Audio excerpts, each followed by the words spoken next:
All right, we are back. Today we're going to be talking about how to grow your SMMA, social media marketing agency. So let's say 10K. So there are a lot of videos on the internet, people, gurus, quote unquote, that are teaching courses and talking about how to get an agency up to, $10,000 a month. Well, I've been doing this for close to 11 years. So it's not a 1 month thing, 2 month thing. This is not a guide to get you rich in 30 days. This is much more so the guide, if you actually want to build a social media marketing agency, create a team, create a good living for yourself, not something that is a get rich quick scheme by any means. So I'm going to lay the foundation first. If you don't know me, first time seeing this video, I am Jordan Shelton. I am the founder of Cave, a social media marketing agency. We founded back in 2012 in Toronto, grew that to having offices in Toronto, Vancouver, and Los Angeles. Now we are without an office, and our team is all over the US and Canada. So we work with big CPG brands, software companies, etc. Now, that wasn't always the case. I started this company while I was in my last year of university with the goal of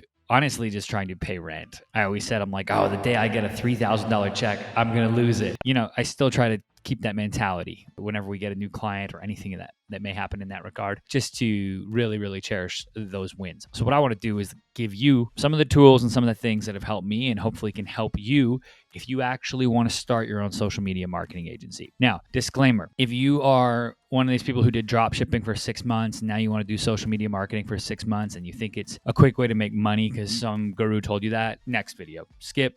I'm not the person you should be listening to, nor am I going to tell you that's the case. So I want to keep it real. And part of keeping it real means letting you know that, hey, this is going to take a little more work than you thought. However, you can actually get to a point where you create, a company that you can run digitally and you can make 10, 20, however many thousands you want per month. Honestly, it's just a matter of how much you want to grow the agency and what your time horizon looks like. And then ultimately how good you are, at this game. So let's go through a couple things first. I want to talk about how you can actually make money at this. So there is number of customers. That is one. 2, there's average order value. So how much are people paying you when they do pay you? And then 3, we have order frequency. So how frequently do people pay you for the service? Is it monthly, quarterly, once a year, etc.? It's important to look at this to say, okay, which one is going to be the avenue for me to grow my business? With social media marketing agency, it's actually not customers as the big driver. I know that's going to sound crazy, but I mean volume of customers. You are much better off to focus on average order value and frequency of payment versus looking at how many customers can you get in to grow the business. I would recommend trying to get people on for a monthly package, some sort of repeatable service that you can give them over and over and over. And you can do it in one market, then a second, then a third, a fourth, etc. So that's how I want to approach this, because if you get average order value up and frequency up, that's ultimately how you're going to see lifetime value of each customer go up, and that's going to be the bedrock of your business. As you look back, 5 years from now, you want to make sure, the lifetime value of these customers, was in the hundreds of thousands of dollars for each customer. That's the goal as you go through to start your own SMMA. MMA. Yeah, it sounds like mixed martial arts. It's not that intense, but it is fun building a social media marketing agency. So I'm going to give you a couple things, first of all. One, and I mean a couple things on how to actually grow the company, some things to avoid, and then what I would do. So first, I personally wouldn't cold call any businesses. I think you're largely going to waste your time doing outreach in that regard. I think you are much better off alternatively to, instead of cold calling, getting some list of gyms or realtors or whatever you're trying to target. And I wouldn't target those businesses either, which is a whole next thing we'll get into. Instead of doing that, I would look to find a couple agencies that currently exist in your city or online who offer a complimentary service to you. So what that means, if you're a graphic designer, go and find a copywriting agency. If you are a copywriter, go find the graphic design agency. Reach out to them and try to build a relationship with them. So when they have work overflow, you can come in and actually work as a subcontractor for that business. Early on in our days at Cave, this is what we would do. We would go partner with agencies, they would resell our services or sell them to their existing clients. And they would take 10 or 15% off the top, but then we would be the hands executing on the work. This was how we were able to get connections, get client examples, start to build a team. It also put the burden of sales onto, another agency, which I think early on, if you're a creative or if you're an introverted person, absolutely crucial. So that is something that I would consider deeply, to say, okay, where are agencies that I can go and partner with? You can find these agencies on websites like, Manifest, I believe it's Manifest, Clutch.com or Clutch.co. Go there, and that will be a place where you can go and see, okay, what are the agencies in my city? What do they provide? And am I able to provide value to them? So that's where I would start my outreach, find their CEOs or their founders, and just try to make a connection, really put your best foot forward on pitching 4 or 5 of those agencies. And if one of those turns out well for you, that could lead to a bundle of work for you and then hopefully your eventual team. All right, the next thing we want to look at is creating a repeatable service. One of the big mistakes I see people making early on in their social media marketing agency days is they start to take any work that is thrown at them or say they can do everything. Oh, I can do graphic design, copywriting, video editing. They start to try to take it all on, SEO, etc. You don't want to be this agency. It pays to be a specialist. Nobody goes out and wants to hire the jack of all trades or the agency of all trades. They want to hire the specialist. This was a fundamental turning point in my agency when I took it from being a full service agency and pared it down to a social media first agency. Once we focused on social and could position ourselves as the experts on all things social media, that was organic and paid social media, we were able to get a ton of clients. We were able to get examples. We were able to show our work to potential clients, and it all helped us land deals because we were positioned as the expert. We had the content and the case studies to back it up, and we were able to build systems for that service, which is so important. When you're doing 5 to 10 different services, it's very hard to have a system for all of them. So you want to make sure that you have a system in place for your repeatable service. Early on for us, that was organic social media and paid social media. Since then, those services have really expanded, but not in the way you think. It's been much more to other platforms. Oh, TikTok is now a platform that we have to know. So, okay, we know that. Oh, YouTube Shorts. Okay, this is something that falls underneath the social media umbrella that we pull in. Next, along with understanding what your repeatable service is, your bread and butter service, I want you to create what we call a hook service or an in-the-door offer. You'll hear it be one of those two things depending on, what channels you're listening to, but ultimately, or books reading, ultimately, this is the thing that gets you in the door with a client. So what you want to do, and it's okay if you break even on this, you want to put together an offering that is very, very non-threatening to the potential client. So what that means, something that is low cost and has a short time commitment. We like to do a digital audit. It's really just an audit of their presence and give them a strategy. So I'll go in and say, look, let's date before we get married. Let's start with an audit and a strategy document. This allows us to, over the course of, let's say, 20 days, really understand the business that we're trying to market eventually, where they're at, where their deficiencies are, and we can start to build out a strategy. The beautiful part about this, you show them what the issues are, how you can help, and then how you would help. If you've enjoyed that experience, if they've paid you on time for doing this audit and you're enjoying working with them as well, this is a great opportunity for you to then say, okay, let's move forward. I can execute against these things, over the course of the next year or 6 months, whatever that may be. And from the business's perspective, they now go, okay, I like this plan. I want to do this plan, and you came up with it. So obviously you're the expert. I'm going to hire you. That is what I would do. So think about your hook service or in the door offer. What is that?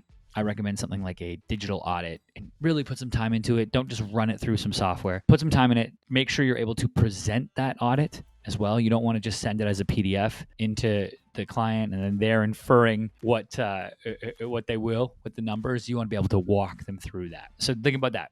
We know, okay, we're going to partner with agencies. We're going to build a repeatable service. We're going to understand what a hook offer is, or a hook service, or in the door offer. You'll hear me say those too. If you could, future videos, I will be saying that. Lastly, what you're going to do is you are going to identify the niche that you want to serve. You are not all things to all people. That is a great way, just like with the service. If you try to do all services, if you try to be the social media marketing agency for all businesses, you're destined to fail. So there's a couple things with identifying your niche. One, is the niche hungry? That means, do they need this service? Do they need social media? Do they need advertising on social? Two, is the niche equipped to buy? This is very, very important, right? There are a lot of people out there who want social media marketing services, but they are not equipped to purchase. They don't have the budget, right? That is absolutely crucial. Three, and this is a less important one early on, but as you develop, it's really, really important. Is that market growing? Is that industry growing, right? I wouldn't want to be marketing for newspapers, for instance. I would want to be looking at what are the up and coming markets, or honestly, markets that are just stable. Hey, this market, we know it's been around forever. It's going to be around, for at least the foreseeable future. Okay, cool. Then I would go, and if it has those three things, I would look at that niche. To give you all an example of what we did when we started, we actually started with moving companies. So moving companies, they fit the bill. It was what I would call a steady market. It wasn't necessarily a super big growing market at the time, but they were equipped to purchase and they needed the help, right? They had the money. They had a real business. They have trucks. They have real customers billing. They're selling moves that are thousands of dollars. Usually moving companies have staff of 3 to 5 people, non-equipped to do digital. Okay, this is a gold mine from a social media marketing agency perspective, because you're going to deal with a company who understands it needs to pay its vendors, understands where its deficiencies are, and will reward you if there are results. So I would look for something like a, moving company. What I love about it too is if you did a service for a moving company, let's say in Los Angeles where I am, you could take that exact service offering and pretty much strategy and deploy it with a couple tweaks in Boston for another company and then in Chicago for another company. So I really like industries and companies like that.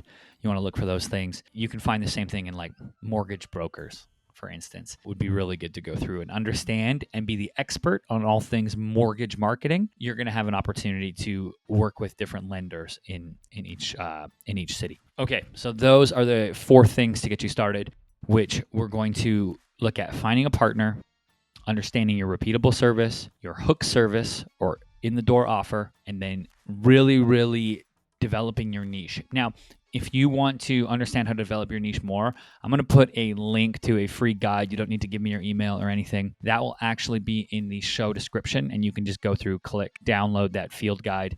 We call it the field guide for finding your niche. So you can grab that and kind of work through exactly what your niche is. Okay, so now that I gave you, really the steps that I would take for starting an agency, I want to show you a couple things to avoid as you scale your agency to 10, 20, 30,000 and above. Number one, I would look to avoid, and this is going to sound messed up, but any business where it's sole proprietors. So what those are people like realtors, personal trainers. No shade or anything against them, but they typically don't have the budget for marketing services at the price that you want to get paid and where it's going to be worth it for you and worth it for them.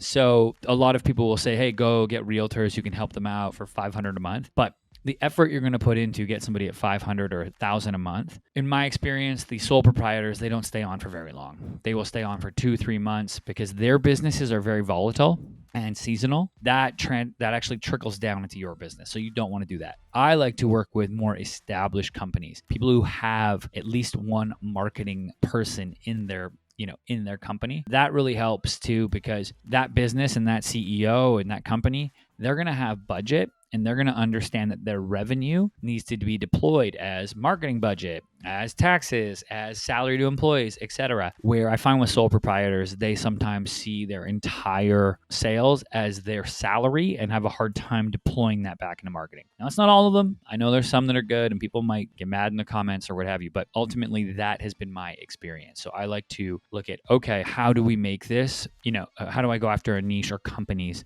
that really, really, really suit the bill and suit what I want to get accomplished, from an agency owner perspective. All right, the next couple things, and I'm going to run through these a little faster, but the next thing to avoid is hiring employees early on. I want you to go all contractors. Employees are a massive hit to the overhead. They are going to be your biggest cost always. And if you don't have rock solid contracts and people paying you and a really, really healthy margin on your services, you can end up being in the hole very, very quickly by keeping employees on. I have done this. I have made this mistake. Please do not make this mistake. Go with contractors. Find people who are maybe running their own independent freelance business and understand that, contracts can come and go and their work may fluctuate.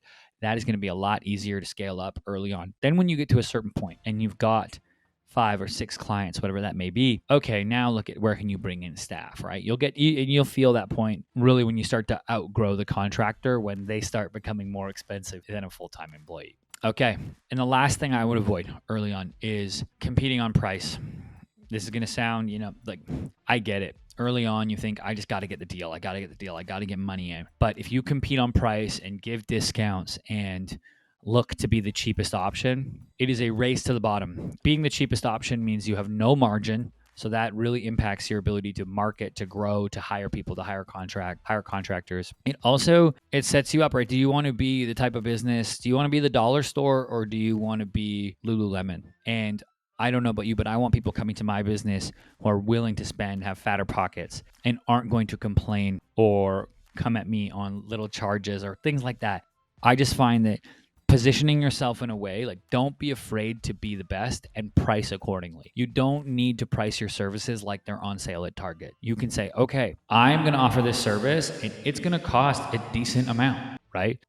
Depending on the service and what you're offering, obviously that can scale, but you don't want to be taking these $500 a month deals. They will cost you so much from a time perspective and managing those, going out, trying to acquire them. The margin's going to be razor thin. You'll be managing and doing a ton, and you'll be making $50 profit to maybe $100 profit on that deal. You don't want to do that. So I would look for bigger ticket items, and that means looking for bigger fish. So I wouldn't mess around on the Upwork, or Fiverr websites. I would be looking to make relationships with CMOs, CEOs, founders, business owners, and really plot out and say, okay, over the next 6 months, I'm going to get acquainted with business owners. I'm going to join, maybe it's something like a chamber of commerce or a young entrepreneurs group online, something that can actually tap you in and help you create those relationships. Those are some things I would do, some things I wouldn't. Those are my learnings after running a social media marketing agency for over 10 years, having staff all over North America and clients all over the world. So I hope that helps you. I hope you have a great time when it comes to building your agency, hopefully stepping away from the 9-to-5 and building a more flexible life, something that lets you work from a laptop. But this is by no means a get-rich-quick business. You can make money, but it takes time and it takes great people around you. So if you take that with a grain of salt, and let me know if you have any questions, drop them in the comments. I'd love to hear what y'all think, and if you have any specific questions, I will get back to you as well. Alrighty, till next time, I'm Jordan Shelton.